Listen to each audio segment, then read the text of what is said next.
kaum wanita Gereja Kibai dimanapun berada. Salam jumpa kembali melalui Renungan Suara Perempuan edisi Juli tahun 2024. Saudara-saudara yang dikasihi oleh Tuhan, renungan kita saat ini mengambil tema perempuan yang menjadi saksi Kristus. Dan kita akan membaca firman Tuhan dari kitab Kisah Para Rasul pasal yang ke-16 ayat 1 sampai dengan ayat yang ketiga, juga dari 2 Timotius pasal 1 ayat yang ke-5. Firman Tuhan berbunyi demikian. Paulus datang juga ke Derbe dan di Listra. Di situ ada seorang murid bernama Timotius. Ibunya adalah seorang Yahudi yang telah menjadi percaya, sedangkan ayahnya seorang Yunani. Timotius kini dikenal baik oleh saudara-saudara di Listra dan di Ikonium.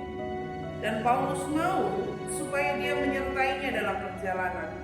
Paulus menyuruh menyunatkan dia karena orang-orang Yahudi di daerah itu, sebab setiap orang tahu bahwa bapaknya adalah orang Yunani.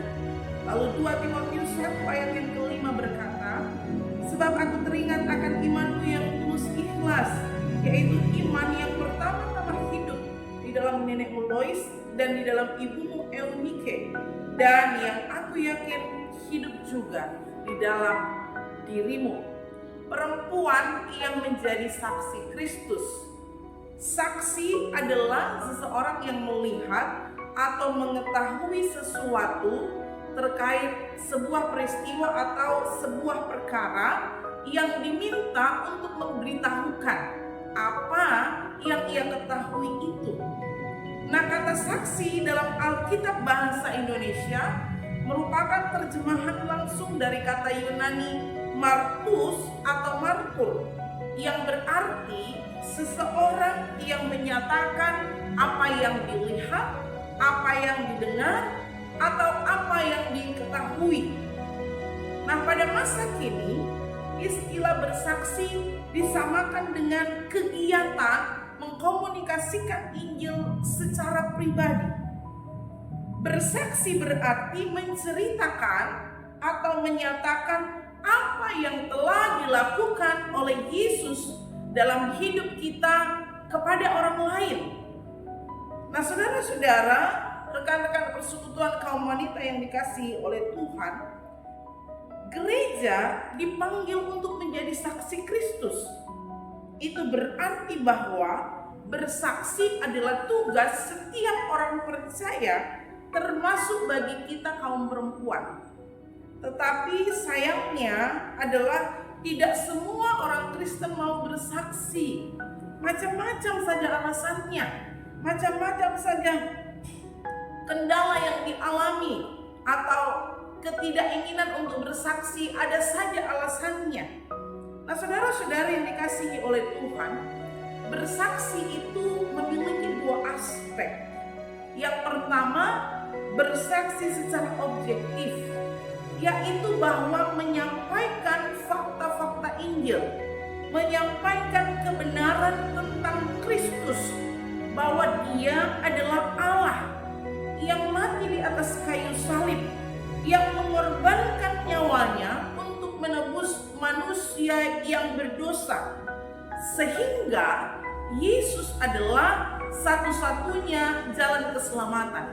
Itu adalah bersaksi secara objektif, yaitu kita menceritakan siapa Kristus itu di dalam kehidupan kita.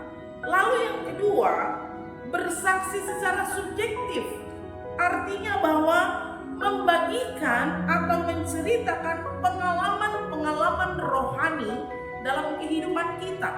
Pengalaman-pengalaman rohani yang kita rasakan, yang kita alami dalam kehidupan ini. Kita membagikan pengalaman hidup kita di dalam Kristus dan bersama dengan Kristus.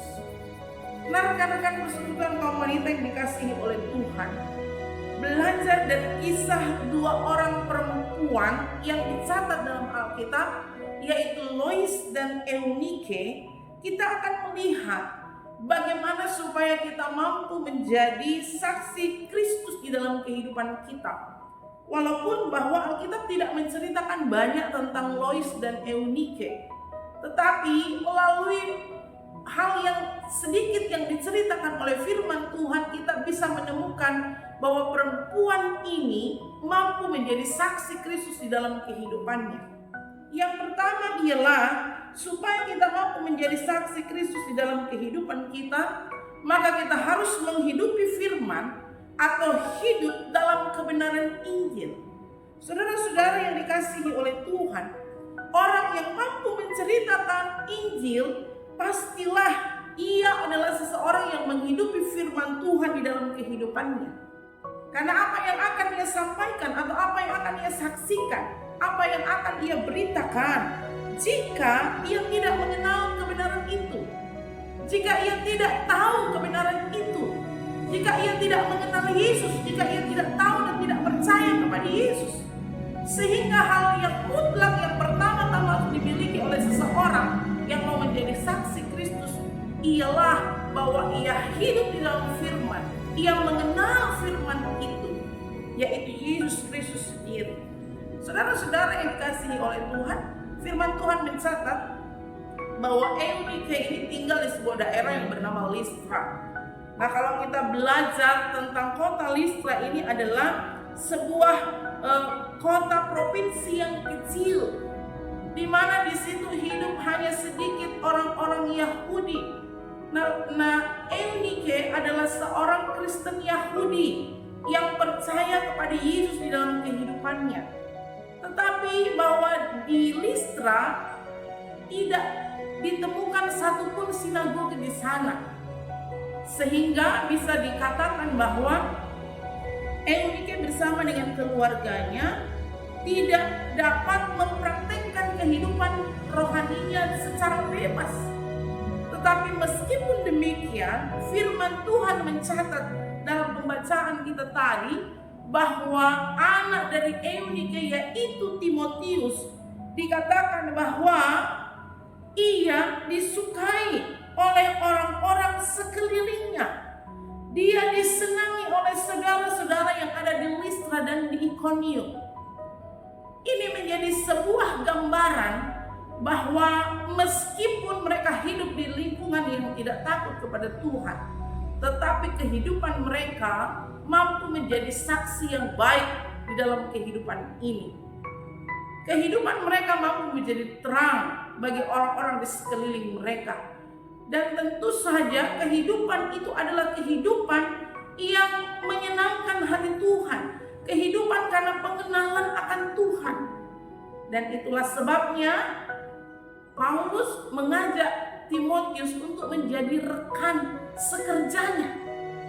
Nah, itu hal yang pertama yang harus dimiliki oleh seseorang yang mau menjadi saksi Kristus, bahwa ia harus menghidupi firman Tuhan, ya.